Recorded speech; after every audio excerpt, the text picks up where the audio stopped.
My greetings to everyone. In the ongoing series of outcome-based education, today we will be talking on how to write the learning outcomes. Now, when you talk about outcome-based education, it is an educational model in which the curriculum and the pedagogies and assessment all are focused on student learning outcomes. So, this is what we will take it forward today. Now, taking about the concept of outcome-based education, let me give you some brief points relating to it. The faculty, publicity, articulate assessment, information in advance of instruction. Students are able to direct their learning efforts to clear expectations. The student progress and completion of learning outcomes are determined by the achievement of learning outcomes. Now, there is a question which comes in everyone's mind. Why OBE? The international recognition and global employment opportunities, these are the byproducts if we implement the OBE. More employable and innovative graduates with professional of soft skills, social responsibility and ethics. Better visibility and reputation of technical institution among stakeholders. So, when you talk and implement about OBE, this is a very clear concept that when we implement OBE in the educational institutes, we are comparing and raising the standards of our higher education institute to the global level, owing to which the innovative aspects are enhanced, the professional aspects are enhanced, be you talk about soft skills or social responsibility, ethics, employment opportunities, visibility and the reputation of the technical institute among stakeholders. Because OBE talks about benchmarking, it talks about quality enhancement and it talks about applied education where the employment opportunities are definitely going to rise. Why OBE? There are few more points which are to be kept in mind so that everyone and every higher education institute and even at the school level, this can be implemented. It has immense and substantial benefits which can give lot of benefits to the higher education and other educational institutions. Improving the commitment and involvement of all the stakeholders, enabling the graduates to excel in their profession and accomplish the great heights in their careers. It prepares the graduates for the leadership positions and challenging them and making them aware of the opportunities in the technology development. Now, coming on to the major aspect of today's lecture, that is the implementation of OBE. We have talked about in the previous lectures about what is OBE, what is the significance of OBE and its various paradigm, Bloom's taxonomy, revised Bloom's taxonomy. But let us connect everything together today. That is, how do we implement OBE, knowing its benefits, knowing its substantial embedding of this pedagogies into the present and contemporary educational institutes. So, how do we implement OBE in the educational organizations? Number one, formulate PEO, PO and CO. That is, we talk about educational outcomes, program outcomes, course outcomes. Prepare CO-PO matrix, that is the course outcomes and the program outcomes matrix has to be devised, it has to be mapped together. We have to make sure that each PO is covered in at least few courses. The questions should be designed to address all course outcomes. Analyze the course results in terms of CO, that is setting of the indicator for achievement, then check if the target is achieved or not. At the end of the semester, we have to analyze the course outcomes and the program outcomes, the achievement of each cohort or batch and each student. End of the graduation semester, analyze all CO-PO achievements for each cohort or the batch and each student. Achievement of PEO a few years after graduation. So, we will be talking on PO, CO, PEO, mission and mission statements, etc. So we will be mapping, and in the coming lectures as of now, we will be talking in detail, that is how the curriculum objectives are made, course objectives are made, program objectives are designed, how the PEO is made, how the vision and mission statements are articulated, etc. So starting with the backdrop, what is a good curriculum? This is the major question of the main OBE education. There is a lot of emphasis on the good curriculum. The curriculum is continuously evolving. It evolves from one period to another period and to the present. For a curriculum to be very effective, it must have continuous monitoring and evaluation. Curriculum must adapt its educational activities and services to meet the needs of a modern day and dynamic community. Now, why this good curriculum? Why it is necessary under the OBE? Because I told you in the last lecture series, that when the education has to be good, the curriculum has to be linked with the industry mapping, the industry demand, so it has to be more applied, which is catering to the present day needs, etc.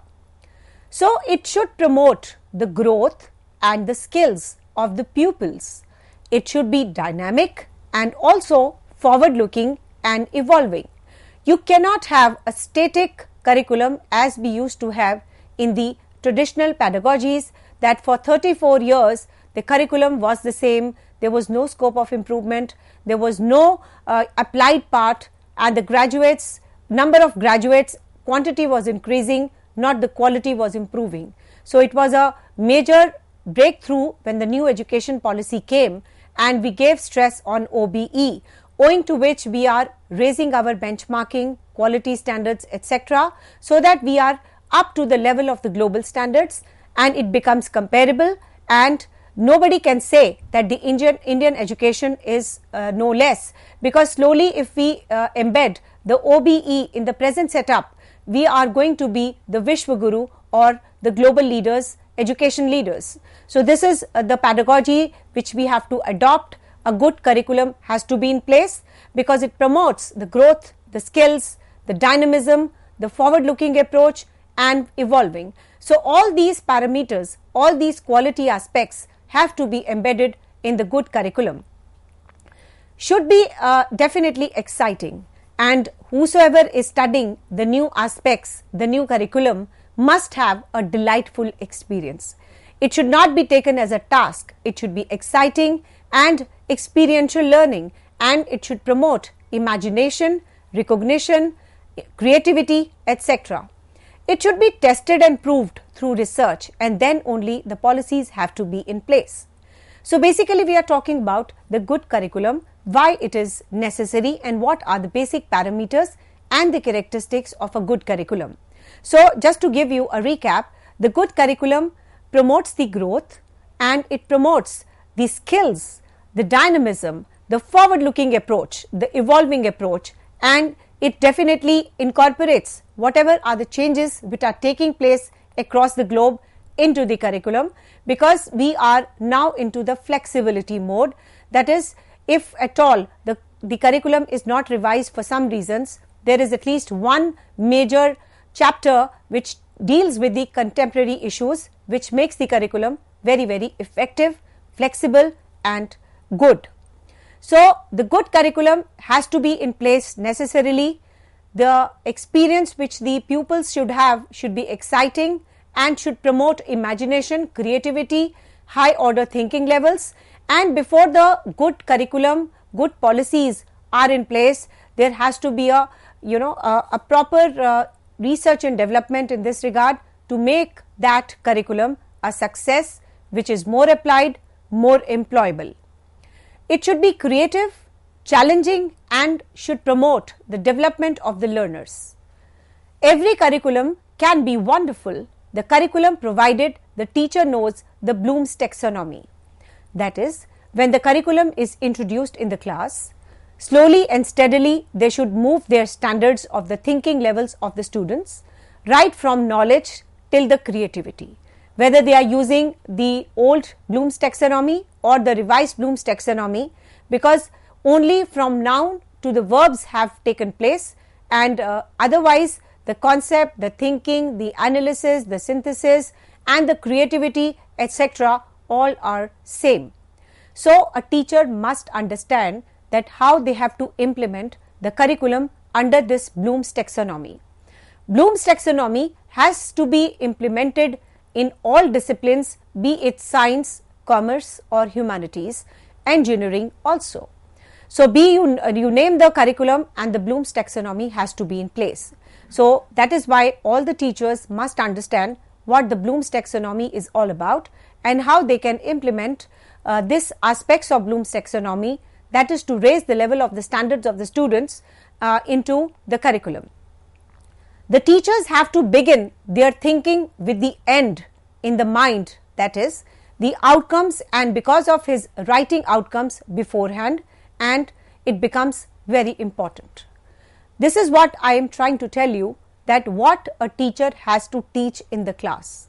The eventualities, the end result has to be, be in place first in the mind of the teachers, that I am, taking this class and the outcome of my class is that my student will understand this particular aspect importantly.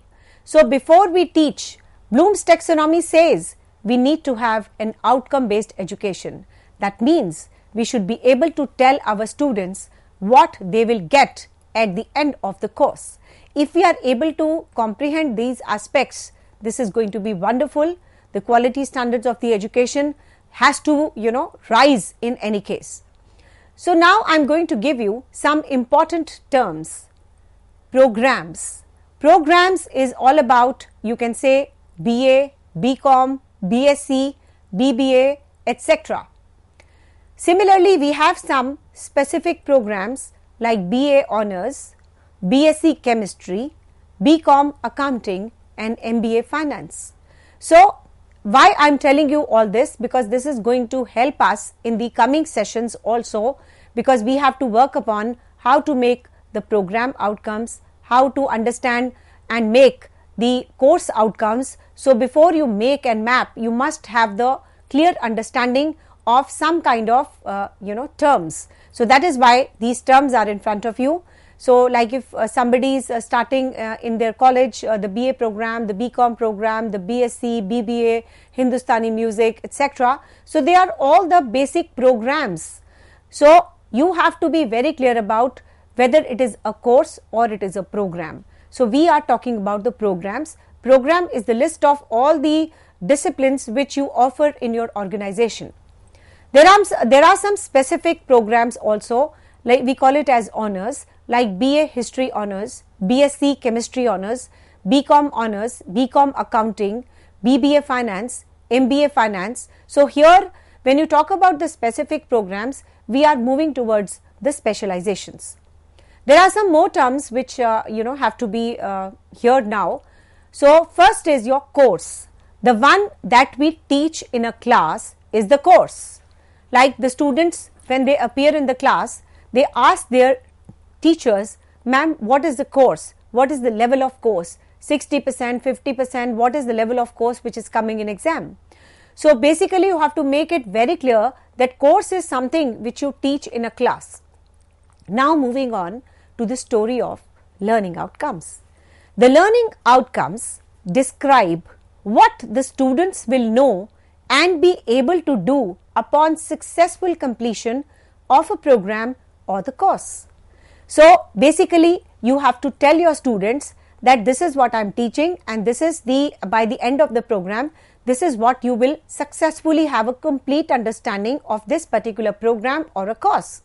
So, the course learning outcomes are very important. It is the university contract with the teachers for their academic achievement. For example, if you are going for law courses, intellectual property rights is one specialization, could be criminology, could be another specialization. So, they are all the courses. So, courses are very specific to a student and a student takes the admission because of the course, and it is a basic agreement between the university and the student that this is what you will be getting the credits for that is the academic achievements. Now, you must understand as a teacher, what do outcomes tell to a teacher? Because if the teacher knows what the outcome based education is, then definitely it can make a substantial difference as far as the success part is concerned. For teaching the staff, so it informs about what? About the content of teaching, that is what you have to teach, teaching strategies, how you have to teach, learning activities and the task to set for the students, that is how they have to present as far as their learning part is concerned, and appropriate assessment test and task and the course evaluation.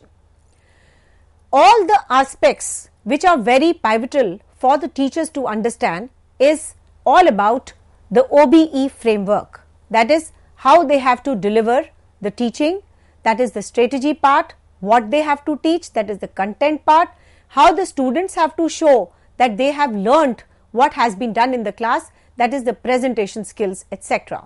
So, there is a difference in the evaluation technique because the traditional pedagogies were different, and as far as the evaluation part of the courses in the OBE framework is concerned, it is different.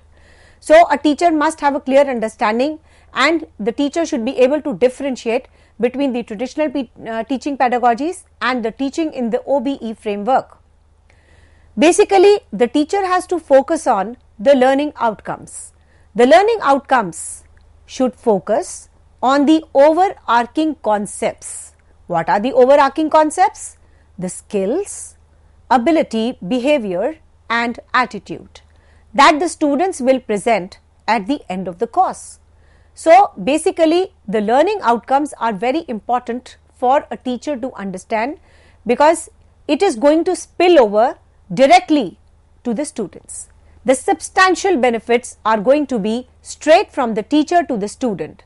The only difference a teacher can make is to make these pedagogies available for the teachers, like skills. What kind of skills are you imparting? What kind of abilities are you going to give to the students? What behavior and attitude is there under this framework, and what and how the students will present the whatever they have been taught in the class at the end of the course. This is substantially the concept definitional aspect of the learning outcomes. Most importantly, the learning outcomes must be measurable, accessible and should imply assessment. That means what? You have to be very clear about the measurement part, because if you are vague in your aspects in setting up of the learning outcomes, you won't never be able to achieve anything as far as the OBE framework is concerned. It makes it very clear. The framework is so good, the framework is so clear about the measurement part. Whatever you are teaching in the class, you should be able to measure the level of understanding to the pupils. You should be able to assess whether they have learnt or not, and you should be able to imply and apply the assessment of the students. The learning outcomes. Why we are using the learning outcomes?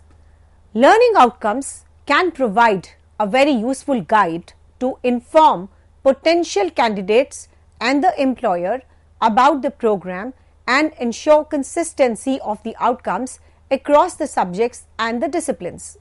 The learning outcomes can also help and guide the students in their learning, in what they explain what is expected out of them. So, if we take an admission in any college and we know that by the end of the course we have to make a live project, so their level of understanding will be very clear. They will put in the efforts accordingly, that it is not only the theory, it has to be a practical aspect, that is they will apply whatever they have learned into that experiential learning live project, and the research content is also there. So, we have to make very clear to the students that this is what we are teaching you and this is what is required out of you, and after the end of the course this is what you have to show. This is across disciplines. It is not only in the science, it is there, it is everywhere, and the outcome based education application of Bloom's taxonomy is the way of implementation of OBE framework. So the learning outcomes can also help and guide the students in their learning, in that they explain what is expected out of them. Why we use the learning outcomes? There are some reasons relating to staff also, or the teachers also. The staff to focus on exactly what they want students to achieve in terms of knowledge, skills, competencies. So we have to focus as far as our students is concerned, that this is the kind of knowledge which is being deliberated to you, this is the kind of skills you have to be imparted, and this is the competency level which we require. So it is all about knowledge, skills and competencies, and the staff has to focus exactly on these three important parameters: knowledge, skills and competencies build the OBE framework. Staff is choosing appropriate learning, teaching and assessment strategies, because you have to be very strategic in this. You only have to choose those methods which is going to have a direct learning, experiential learning and good and delightful learning experience to the students. So pedagogies have to be very judiciously decided by the teachers, rationally implemented by the teachers.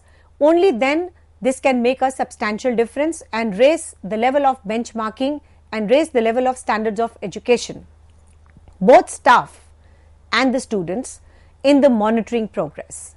So basically the staff and the students, they have to work together as far as the progress of the outcome achievement is concerned. There are two aspects to it. One is the learning outcomes, actual, and the other is the expected outcomes. So what is the actual outcome is what the students are showing after the course is over, and there are the expected outcomes, what is the outcome they are expected to achieve. So the implementation of the OBE framework under the Bloom's taxonomy has to be such that the difference between the expected outcomes and the actual outcomes is the minimum. So we are able to bridge the gaps. So overall these aspects have to be kept in mind.